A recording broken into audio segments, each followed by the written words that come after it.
My useless sister needs to sell her failing company to me. That's what my brother said.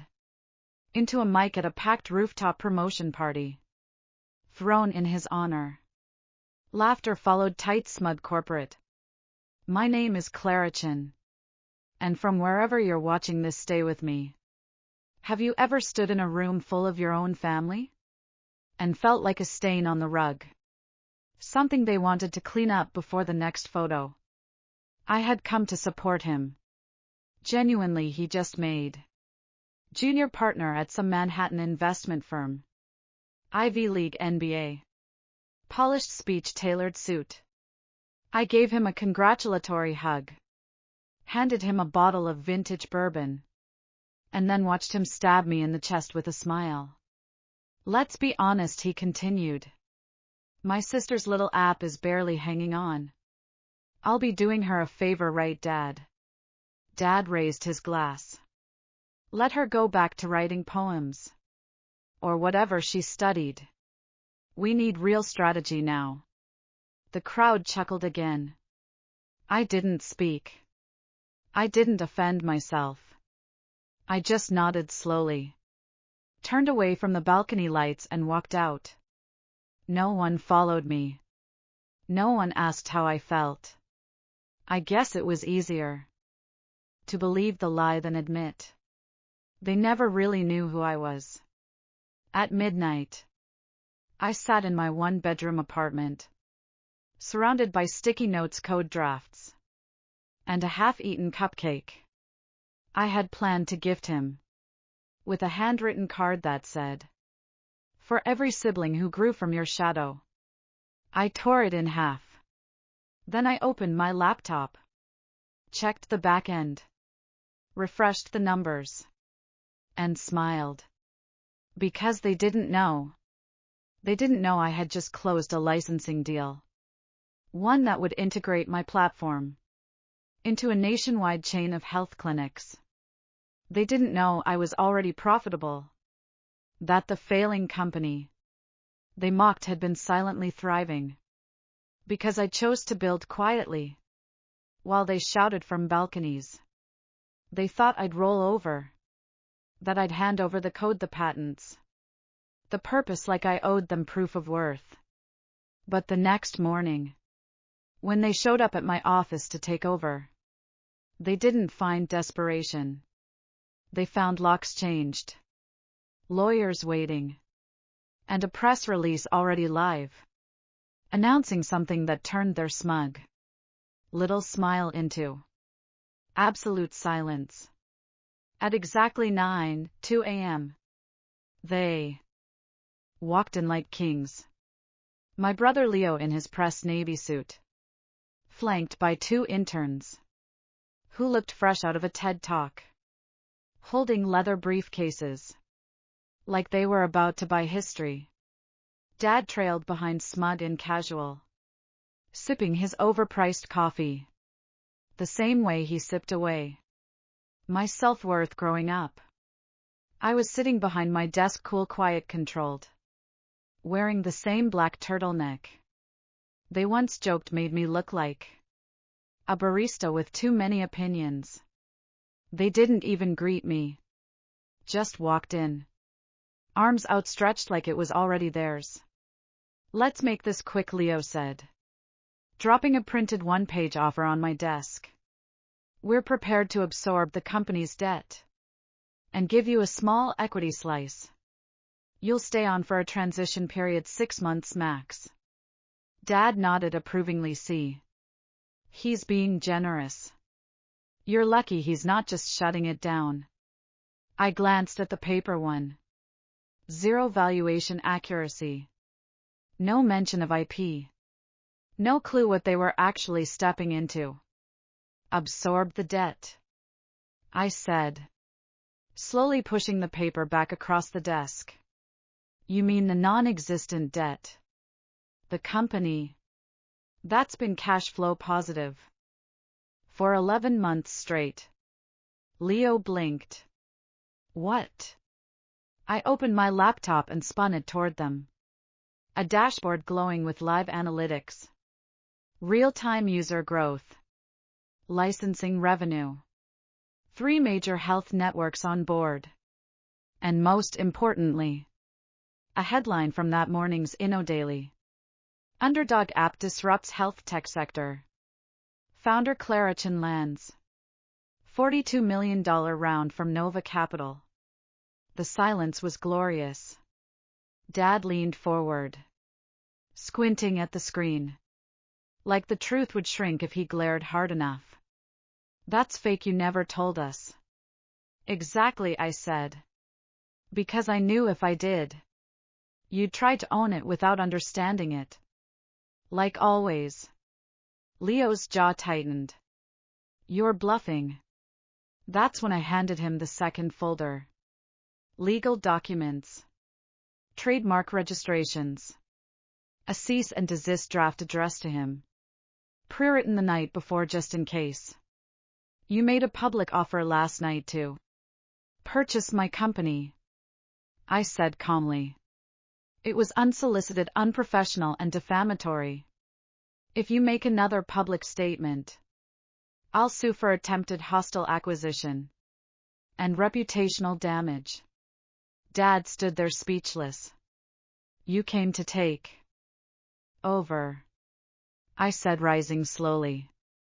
But what you actually did was walk into the headquarters of a company you have zero rights to, and try to turn your failure to believe in me into leverage. I walked to the door and held it open.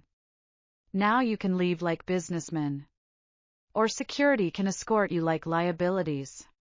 They walked, and this time I didn't cry. Because for the first time in my life, they weren't louder. I was louder with results. By noon, the news had already hit every inbox that mattered. Nova Capital backs Humiliation's health tech platform in $42 million deal. From dropout to disruptor, the woman behind the next big healthcare breakthrough. While Leo scrambled to save face, and Dad ducked calls from their country club buddies, my phone rang with something much more satisfying. Opportunity. A senior executive from OmniHealth, the same billion-dollar network that had once ghosted my emails, was now suddenly very interested. Clara, he said, we'd like to revisit our last conversation. Translation: you ignored me when I was invisible. Now that I have weight, you want to dance. I kept it polite, professional, but I didn't forget. Not the investor who said, maybe your brother should pitch instead. Not the client who referred to me as the artsy sibling with no grit. I didn't forget because I don't need to. My success didn't grow in spite of them. It grew under them, like roots under concrete. Quiet, relentless, patient. By late afternoon, my inbox had over 70 unread messages. Interview requests, podcast invites, partnership offers. One subject line stood out. Urgent. Joint statement suggestion from family. I clicked. From Leo's assistant. Not even him directly. We'd like to suggest a joint press release, clarifying the confusion from the promotion party, and framing this moment as a collaborative, siblinging success story. I stared at the email. Read it twice, then closed it. No reply. They wanted to soften the story. Not for me, but for themselves. They didn't mind erasing me when I was the dropout. But now that I was headline material, they wanted back in the frame. I booked a solo interview instead that evening, sitting across from a journalist who asked, how did it feel to be underestimated by your own family? I didn't dodge the question, I said. It felt like a storm I had to walk through without an umbrella. But I learned to dance in it. And when she asked what I'd say to Leo now, I gave her the truth. I'd say, thank you for showing me that silence isn't weakness. It's a strategy. Because while they were busy laughing on balconies, I was building a rocket in the basement. And now I wasn't just flying. I was out of their reach. A week after the headlines, I got a forwarded invite. Dad's 60th birthday private dinner. Black tie only. Hosted at his favorite steakhouse. With close family and respected guests only. No seat for me. I didn't even make the BCC list. My name was scratched from the menu. But my company featured. Listed in his bio as a proud example of entrepreneurial spirit within the Chin family. The irony. They refused to claim me in person, but had no problem milking my success for bragging rights. It wasn't just insulting. It was predictable. And this time I wasn't going to let it slide. I didn't show up to beg for a chair. I didn't email, didn't argue. I simply made a call. One that took less than 5 minutes. You see, the Chin birthday dinner was being held at the Windsor, a venue recently bought out by a luxury hospitality group I had just signed a health tech integration deal with. They knew me, they respected me. So when I explained, very calmly, that my father's party was about to use my image, without permission, they didn't blink. They cancelled the reservation. Last minute without negotiation. When Dad's assistant called the restaurant to complain, she was told, unfortunately, the guest of honor's daughter is a client of ours, and she has final approval on all corporate branding. They moved the party to a second choice location, a smaller, less glamorous venue across town. The same one my cousin used for her engagement dinner last year. No string quartet. No rooftop skyline. No brand-friendly aesthetics. For the photos they planned to post online. And me. I booked a private dinner of my own. Not for revenge, for remembrance. I invited Maya, my lead engineer. David, my product manager. Sarah, the UX intern. Who once cried when someone finally took her ideas seriously. We dined on our own terms. Laughed from our bellies. Shared a toast that meant something. To the misfits. I said, who were never invited to the party. Because we were too busy building the future. That night, I received a passive-aggressive text from Dad. I heard what you did. You're making this personal. I didn't respond. Because it was never personal. It was positional. And I finally chose to sit where I belonged. Not at their table. At one I built myself. 3 days after the ruined dinner, I got an email from a glossy business magazine. They were featuring a story on modern family enterprises. And apparently, my father had pitched himself as the patriarch of an entrepreneurial dynasty. The article draft was attached. There it was in print, with his son leading a major finance firm, and his daughter's tech company booming. Mr. Chin is the proud architect of a family legacy grounded in vision and leadership. Architect. He hadn't written a single line of code. Hadn't invested $1. The only thing he ever built was a wall between me and belief in myself. I stared at the article. My picture, taken from a public source used without permission. My story reshaped. My name wrapped in a ribbon. And tied to a man who didn't clap at my graduation. Because I didn't have one. I could have ignored it. Let it go. But erasure in a silk suit is still erasure. So I picked up the phone and called the editor. Hi. I'm Clara Chin. The daughter mentioned in your draft. A pause, then oh. Yes, your father's assistant coordinated that. We'd love to set up a quote. No. I interrupted, calm but firm. What you printed isn't true. My father didn't help me build this company. In fact, he called it a waste of time up until last month. I'm happy to go on record. But only with the truth. Otherwise, I'll have my legal team address the unauthorized use of my likeness. By that evening, the draft was revised. The article now. Clarichin, founder and CEO of Kuralink, built her company from the ground up, with no family capital or guidance, redefining what a self-made story looks like. And just like that, the narrative shifted. Not in my favor in realities. Because here's the part my family never understood. They treated my silence as weakness, not strategy. They thought if I wasn't shouting, I must be shrinking. But I wasn't hiding. I was sharpening.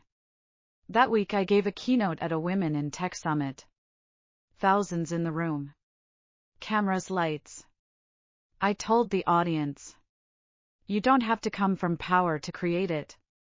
You don't need legacy to build impact. Sometimes the ones who ignore you the longest give you the loudest reason to succeed. The applause wasn't polite. It was visceral. Because every woman in that room had been the afterthought at someone else's table. But I was living proof that when they cut you out of the photo, you make your own frame and hang it where the world can't miss it. Friday afternoon. Sky gray, phone on silent. I was deep in wireframe reviews with my team when the receptionist pinged me. Your father's here. Wants a word. At first I thought it was a mistake. But there he was, standing in the glass lobby of my headquarters. Same man who once told me, you'll never get far without structure, or a man to structure it for you. Now he stood alone, hands tucked into his blazer, like he didn't know what to do with them. I buzzed him in. He walked in slowly, scanning the clean, minimalist lines of the place, like it was foreign territory. Because it was. I hadn't invited him here. Not once. This wasn't a space he built. This was soil I cultivated after being exiled from his garden. Nice place, he said, trying to be casual. I nodded, it is. He cleared his throat. I figured it was time we had a real talk. I gestured to the seating area. He sat on the edge of the couch, like he didn't belong in the room. And he didn't. I saw the article, he said, after a long pause. Didn't realize you were going to go that public. You made it public, I replied, when you pitched me as part of your legacy. Without asking. He sighed. That wasn't my intent. But it was your instinct, I said, to center yourself. To act like my work reflects you, when all it reflects is the absence. I had to outgrow. The weight of it landed heavy, quiet. I wasn't perfect, he muttered. But I did what I thought was right. No, I said, leaning forward. You did what was easy. You praised the son who mirrored you, and dismissed the daughter who challenged you. You made love conditional. And when I succeeded, you tried to rewrite the credits. Silence again. Then finally he looked up. I'm not proud. Not angry, empty. I don't know how to fix this. You don't, he blinked. I stood. You don't get to rewrite the story now. You don't get to wear my success like a badge. But you do get to watch it from the audience. Like everyone else. I offer my hand. Not to shake. To guide him out. He stood slowly. Nodded once and walked toward the elevator. Right before the doors closed he turned. I underestimated you, I know. The door shut. And I exhaled something I didn't even realize I'd been holding for years. Because that wasn't an apology.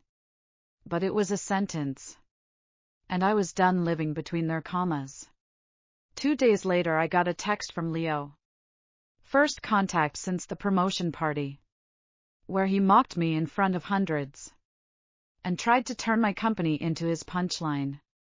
Congrats on the press. Dinner sometime, just us. I stared at it. The same brother. Who used to unplug my laptop. Mid-project when we were kids. Just to teach me resilience. The one who called my startup cute. Until the day it eclipsed his bonus. But I replied. Sure, your office. Noon. I arrived. With nothing but my phone. My silence and a single printed article. The one where his own firm's analysts had reevaluated my valuation. He greeted me with that smug Ivy League smile he used to weaponize. But it faltered the moment he realized I hadn't come to reconcile. I'll cut to it, he said, trying to stay in control. You're winning right now. That's great, but these moments pass. Investors shift. Boards change. You need someone who understands that side of the game. I can help you scale. I tilted my head. Scale, I said. You mean the way you scaled that fund that just lost its third client? He flinched. I slid the article across the table. He didn't touch it. You know what's funny? I said. You tried to own what I built. And now you want to guide it. Because you finally realized I passed you. Quietly, permanently. He scoffed. Don't let your ego kill momentum, Clara. My ego, I smiled. I was never allowed one. You and Dad made sure of that. But now that I've got some altitude, I'm keeping my hands on the wheel. He leaned back, frowning. I stood to leave, you see. When you announced that I'd be selling my failing company to you, you made a mistake. He raised an eyebrow. You thought I was playing to win your approval. I never was. I was playing to own my freedom. You don't know what that looks like. Because you've been playing to impress Dad. Your whole life. I walked toward the door. He called after me. So that's it, you won't even hear me out. I paused. Not until you say my name. Without sounding like it's attached to an asterisk. Then I left. Later that night I checked LinkedIn. He posted a vague inspirational quote. Sometimes the loudest one in the room is the most afraid. No likes. No traction. Because the loudest one in his room had already left and taken the spotlight with her. 6 months later, I stood on a stage in San Francisco, looking out at a room of 500 founders. Most of them women, most of them like me, told they didn't belong at the table, unless they were bringing the napkins. My keynote was titled, Built from the Discarded. And I told the truth about being the sibling who is always introduced with qualifiers. About the father who never asked what I did, just how it made him look. About the promotion party, where I was publicly offered up like a pity asset. And the silence that followed, when I turned out to be the real storm. The applause was long. Not polite. Not curated, earned. That night, as I rode the elevator back up to my suite, my phone buzzed. A message from Mom. Saw the keynote. You were poised, professional. Maybe a little harsh. But still, congrats. I stared at the message for a moment. Then locked my phone without responding. Because I didn't need their commentary. I had clarity. When I opened the door to my suite, a small group from my team was already waiting. Champagne chilling. Phones buzzing. With partnership offers from 2 major health networks that had just watched my talk. Any regrets, Jake, my lead developer asked, handing me a glass. I shook my head. No, I said. I used to want their respect. But now I've got something better. What's that? Distance and a view. We clinked glasses that night. I walked out onto the balcony alone. The wind brushing past my face like a curtain, lifting on the final act. I thought of the party where I was humiliated, of the office where I shut down, their takeover, of the article, the uninvited dinner, the meetings they tried to twist back into control, and how none of it worked. Because you can't inherit what you never built. You can't lead something you never carried. And you can't claim someone's story. Not when they've already written the ending. That ending, it didn't include apologies. It included ownership. Not just of a company. Of my voice, of my value, of my name. Without an asterisk. So if you ever hear someone call me the dropout again, let them. Because now, when they come looking for the next big thing, they're walking through doors I built, under a name they tried to bury. And every light above them shines because I flipped the switch.